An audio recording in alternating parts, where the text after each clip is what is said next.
Halo semuanya, perkenalkan nama saya Febri Febilola Manalu dengan NIM 3213131046 dari kelas Geografi A 2021, Program Studi Pendidikan Geografi, Fakultas Ilmu Sosial, Universitas Negeri Medan. Jadi pada kesempatan kali ini saya akan membuat sebuah video pembelajaran berkaitan dengan proses vulkanisme. Sudah pada tahu belum apa itu proses vulkanisme? Mari kita simak pembahasan berikut ini.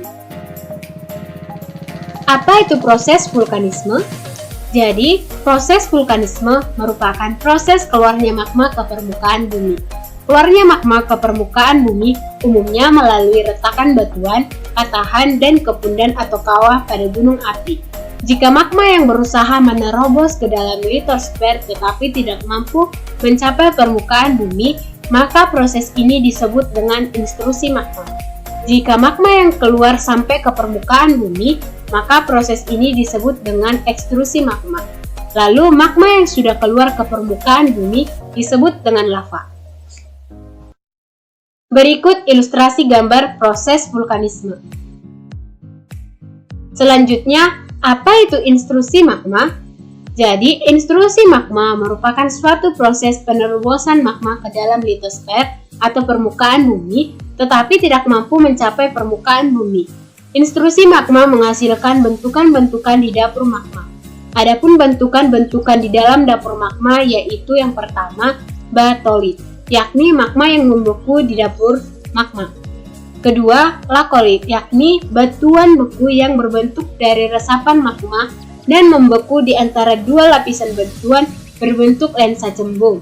Ketiga, sil atau keeping intrusi, merupakan batuan beku yang berbentuk di antara dua lapisan batuan, berbentuk pipi dan melebar. Yang keempat, yakni magma yang memotong lapisan batuan dengan arah tegak ataupun miring, memiliki bentuk pipi dan melebar. Yang kelima, apofisa, yakni batuan beku yang berbentuk di cabang-cabang gang dan berukuran kecil. Selanjutnya, apa itu ekstrusi magma? Jadi, ekstrusi magma merupakan gerakan magma mencapai permukaan bumi dalam bentuk letusan atau erupsi. Yang pertama, erupsi linear, yakni keluarnya magma melalui retakan atau celah. Yang kedua, erupsi sementara, yakni keluarnya magma melalui terusan kepundan. Mari kita simak ciri-ciri tanah vulkanik. Jadi, tanah vulkanik memiliki beberapa ciri-ciri. Yang pertama, memiliki tanah yang subur. Yang kedua, mengandung unsur hara yang tinggi. Yang ketiga, merupakan hasil materi letusan gunung berapi. Yang keempat, mudah menyerap air. Yang kelima, tanahnya berwarna lebih gelap. Dan yang keenam, terdapat di sekitar gunung berapi. Selanjutnya, mari kita simak bagaimana bentuk atau jenis-jenis gunung api. Yang pertama, jenis letusan stromboli.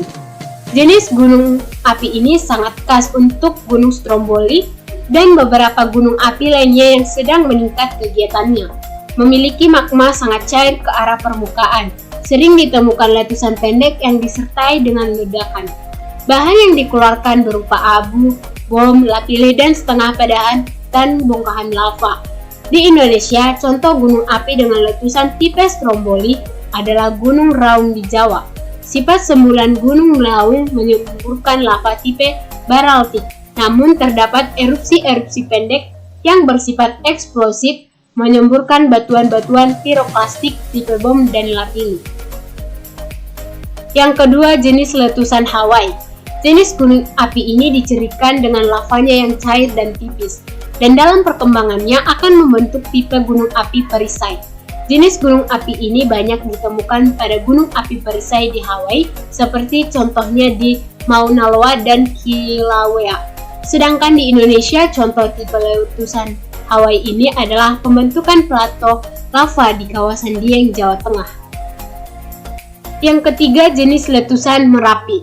Jenis letusan gunung api yang ketiga yaitu gunung api dengan letusan Merapi.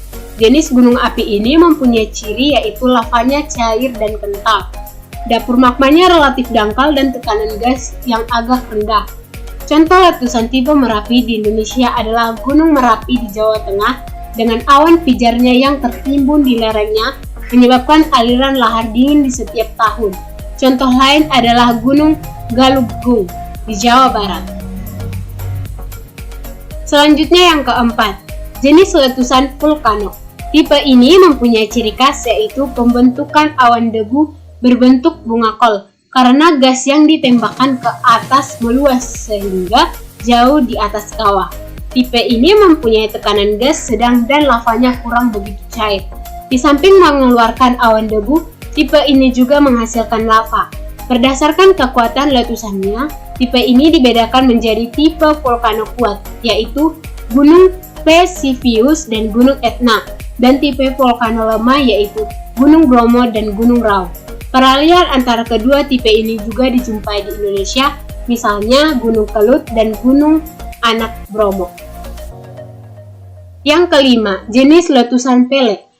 Gunung api tipe ini menyemburkan lava kental yang menguras di leher, menahan lalu lintas gas dan uap. Hal itulah yang menyebabkan mengapa gunung api letusan pada gunung api ini disertai dengan goncangan-goncangan bawah tanah dengan dahsyat untuk menyemburkan uap-uap gas, abu vulkanik, lapilli, dan bom.